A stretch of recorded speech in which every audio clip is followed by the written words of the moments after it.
দেখছনি আকবর আলী কত বড় একখান গরু কিনছে। হ্যাঁ, ঠিকই কইছো। বড় লোকের সব বড় বড় ব্যাপার, আমরা ভাই গরিব মানুষ, আমরা কি এত কিছু বুঝি নাকি?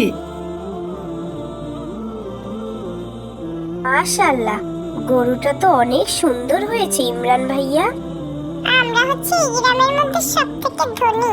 আমাদের গরু সুন্দর হবে না বড় হবে না তো কার গরু বড় হবে? হ্যাঁ, তোরা হচ্ছে গরিব মানুষ, তোরা এসবে কি বুঝবি? তোরা কি কোনোদিনও কুরবানি দিয়েছিস?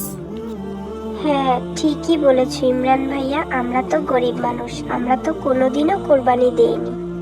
কিন্তু জানো, আমার খুব ইচ্ছে আমরাও কোনো একদিন কোরবানি দিব।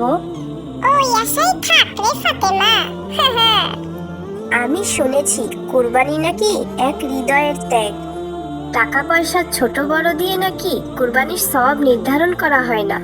হয়েছে তোর জ্ঞান দাও বাদ দিয়ে এখন বাড়ি যা তো। বাবা, আল্লাহ তাআলা আমাদের এত গরিব কেন বানিয়েছেন? কেন রে মা, কি হয়েছে তোর আবার? তুই এইসব কথা বলতেছিস কেন? আসলে বাবা, সবাই তো কোরবানি দিচ্ছে, আমরাই কোরবানি দিচ্ছি না। আমরা যদি আজকে বড়লোক হতাম তাহলে আমরাও আজকে কোরবানি দিতাম এবং একটু গরুর গোশ খেতে পারতাম।